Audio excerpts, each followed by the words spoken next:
नमस्कार, मी श्रीकांत उमरीकर. आपण पाहतात ॲनालायझर न्यूज. लाईक करा, शेअर करा, सबस्क्राईब करा. ॲनालायझरचं ॲप डाउनलोड करा. बांगलादेशमध्ये ज्या पद्धतीनं हिंदू विरोधी ठरून चायना म्हणा किंवा बाकीच्या कुठल्या देशांच्या प्रभावात म्हणा, ज्या पद्धतीच्या हालचाली केल्या गेल्या, हत्या केल्या गेली, दंगे उसळले, हिंदूंवरती अत्याचार झाले आणि मुख्य म्हणजे बांगलादेशमध्ये ज्या पद्धतीची राजकीय अस्थिरता निर्माण केल्या गेली, शेख हसीना यांना देश सोडावा लागला आणि मोहम्मद युनूस सारखं भावलं आणून तिथे बसवलं गेलं. ह्या सगळ्यावरती पहिल्यांदा स्पष्टपणे अशी प्रतिक्रिया भारताने बाकीची कुठली बडबड न करता किंवा युद्ध किंवा अशा कुठली भाषा न करता जगाची जी नवीन संघर्षाची जो भाषा आहे ती व्यापाराची आहे. आता युद्धाची, शस्त्राची, बॉम्बची नाहीये. नेमकी ती वापरून असा काही वर्मावरती घाव घातलेला आहे बांगलादेशच्या. भारताच्या परराष्ट्र खात्याच्या प्रवक्त्यांनी जे बोललेले ते मी तुम्हाला आवर्जून ऐकवतो.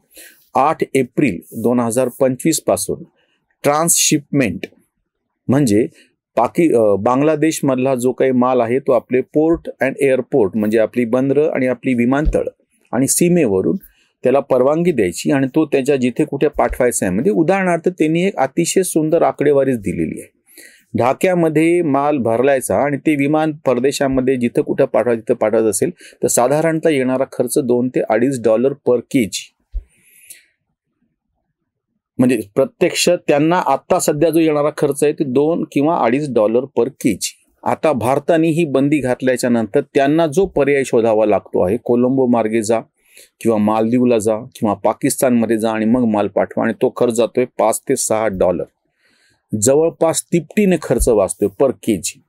म्हणजे यापूर्वी 8 एप्रिल 2025च्या आधी ज्या शिपमेंटमधून ट्रान्सशिपमेंटच्या फॅसिलिटीमधून भारताच्या कलकत्ता विमानतळावरती हा माल आला आणि तिथून परदेशामध्ये गेला, ह्याचा फायदा बांगलादेशच्या निर्यातदारांना होत होता, त्यांना व्यापारामध्ये होत होता. आता भारताने गेल्या 8 एप्रिल पासून ही बंदी घातली आणि ट्रान्सशिपमेंट फॅसिलिटी बंद करायचा निर्णय घेतला. 2020 पासून ही चालू होती, कोरोनाच्या काळातली गोष्ट आहे. 2020 पासून ही फॅसिलिटी चालू असल्यामुळे बांगलादेशाच्या व्यापाराला खूप मोठी चालना मिळालेली होती. 2 तर देश असे आहेत की ज्यांच्या बाबतीमधले जर आपण ही घातलेली बंदी 100% अंमलात आणली तर अक्षरशः बांगलादेशला गुडघ्यावरती बसून रडत बसण्याशिवाय पर्याय नाही. कारण की नेपाळ आणि भूतान असे 2 देश आहेत की ज्या देशाला भारतातून गेल्याशिवाय काहीच पर्याय नाही, कारण की अन्यथा इतका दूरचा मार्ग परवडू शकत नाही.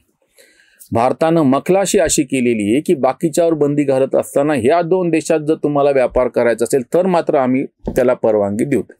म्हणजे हा जो खेळ केलेला आहे, एकीकडून बांगलादेशला तर फटकारला आहेच, त्यांना सनसनीत चपराक त्यांच्या तोबाडीत बसलेली आहेच, पण दुसरीकडून नेपाळ आणि भूतानला पण हे लक्षात आणून दिलेलं आहे की लक्षात घ्या, तुम्ही आमच्या सगळ्या एका अर्थाने मदतीवरती अवलंबून आहात. हे सगळं घडायचं कारण काय? हे जे बाहुलं बसलेलं आहे मोहम्मद युनूस सारखं, त्या बायडन सरकार आणि जेव्हा ते सगळे होते डावे लिब्रांडू, त्यांचं हातचं हे खेळणं होतं. ह्यांनी असं वक्तव्य केलं की नॉर्थ ईस्ट जो भारत आहे, 7 सिस्टर्स 7 राज्य जी आहेत, हे एका अर्थाने लँडलॉक कसे आहेत आणि ते आमच्यावर कसे अवलंबून आहेत, कारण की त्यांना प्रत्यक्ष समुद्राला त्यांना कुठला ॲक्सेस उपलब्ध नाही. हे वाक्य आहेत त्यांची, मोहम्मद युनूस यांची. आता लक्षात घ्या, त्याला जे फटकार देत असताना आपल्या परराष्ट्र खात्यानं जे बोललेलं आहे किंवा आपल्या परराष्ट्र खात्यातले जे तज्ज्ञ आहेत जे बोलत आहेत की अरे ते एक अखंड भारताचा एक भाग आहेत. नॉर्थ ईस्ट म्हणजे 7 राज्य ही संपूर्ण भारताचा एक भाग आहे आणि त्यांना आमच्या भूमीनं सलग जोडल्या गेलेले आहेत. त्यांना प्रत्यक्ष समुद्राशी ओपनिंग असो किंवा नसो, पण तुम्ही तर स्वतः भारतानं लँडलॉक केलेली कंट्री आहात ना. बांगलादेश हा जगातला एकमेव देश असा आहे की त्याच्या जवळपास सगळ्याच सीमा ह्या भारताला लागून आहेत आणि उरलेली सीमा ही समुद्राकडे आहे आणि फक्त एक छोटासा भाग म्यानमार म्हणजे ब्रह्मदेशला जोडला गेलेला आहे. तिथेही पुन्हा ते रोहिंग्या मुसलमान आणि बाकीचे सगळे जे प्रश्न चालू आहेत, त्याच्यामुळे तो जो भाग आहे त्रिपुराच्या खालचा भाग आणि त्याच्या वरचा भाग, मी तुम्हाला तो नकाशा दाखवतो सगळा, तुमच्या असं लक्षात येईल की तुम्ही पाहतात त्या नकाशाच्या उजव्या बाजूला खाली म्हणजे ईशान्याला तो जो सगळा चिंचोळा पट्टा आहे बांगलादेशचा, तो भारतानं तिकडं म्यानमारने वेढलेला आहे आणि त्याच्यातला एक छोटासा फक्त 20 किलोमीटरचा असा पट्टा आहे बांगलादेशच्या ताब्यात असलेला, त्याच्यावरती कुठल्याही कारणानं जर वर्चस्व भारताला मिळवता आलं किंवा म्यानमारला मिळवता आलं तर बांगलादेशचाच एक मोठा हिस्सा मूळ भूमीपासून तरी कटून जाईल, त्यांच्याही ताब्यात राहणार नाही आणि भारताला पण सरळ समुद्राशी ॲक्सेस त्याच पण दिशेने मिळू शकेल, म्यानमारला मिळू शकेल आणि आपल्या जर पोर्ट फॅसिलिटी म्हणजे बंदर टू बंदर असं जर केलं तर आपण सरळ ईशान्य भारतात त्या मार्गाने पण जाऊ शकू. हे ज्यांच्या लक्षात येत नाही, ज्यांनी कोणी हवा भरवली, शेख हसीना यांच्या काळामध्ये भारत आणि बांगलादेश हे संबंध सुधारलेले होते. बांगलादेशचा व्यापार फार मोठ्या प्रमाणात आपल्या बंदरांच्या थ्रू, आपल्या विमानतळांच्या थ्रू आणि आपल्या सीमेवरच्या रस्त्यांच्या संरचनांच्या थ्रू होत होता. त्याचा दोघांनाही फायदा होता, आपल्यालाही फायदा होता. त्यांच्याकडचं जे मनुष्यबळ आहे त्याचा वापर करून घेऊन काही उत्पादन आणि ते करणे आणि नंतर त्याचा आपल्याकडून त्याचा व्यापार करणे, या सगळ्या गोष्टी परस्पर सोयी सवलतीने चालू होत्या. म्हणून आपण आजही शेख हसीना सारख्यांना राजकीय आश्रय देण्याचं कारण ते आहे. तिबेटचे धर्मगुरू दलाई लामांना जसं आपण धर्मशाळा हिमाचल प्रदेशमध्ये कित्येक वर्षांपासून आश्रय देऊन ठेवलेला आहे, तशाच पद्धतीने ते तर धार्मिक विषय होता, हा राजकीय विषय आहे. ह्या दोन्ही देशांनी वेगवेगळ्या पद्धतीनं म्हणजे चायनानं तिकडून आणि इकडून बांगलादेशाने बोंब करून पाहिली, पण त्यांच्या आता असं लक्षात येत चाललेलं आहे की आपल्याला भारताशिवाय पर्याय नाही.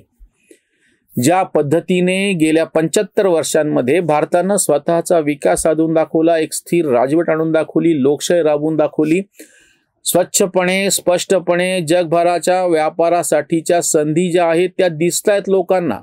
5 नंबरची इकॉनॉमी झाली जी 4 नंबरवरती आता पोहोचते आहे.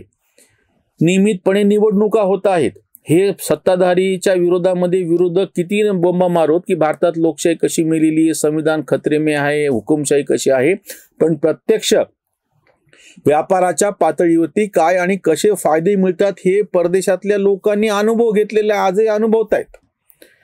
आणि त्याच्या नेमकं उलट बांगलादेश सारखे ज्यांची अवकात छटाकभरची पण नाहीये, म्हणजे आपल्याकडे नसतं का ते हत्ती आणि मुंगीचे विनोद सांगतात तशातला प्रकार आहेत. हे कुठल्या तोंडानं म्हणतायत की 7 सिस्टर्स म्हणजे 7 राज्य जी आहेत की लँडलॉक झालेली आहेत म्हणून. अरे तुझा अख्खा देश भारत लॉक होऊन बसलेला आहे. अख्खाच्या अख्खा बांगलादेश उद्या जर भारताने मनावरती आणलं तर पूर्णच्या पूर्ण कोंडी. आता त्यांना डिझेल बंद केलेले, ट्रान्सशिपमेंट बंद केलेली आहे, विजेचे जे करार आपण त्यांच्यावर केलेले ते बंद करून टाकलेले आहेत.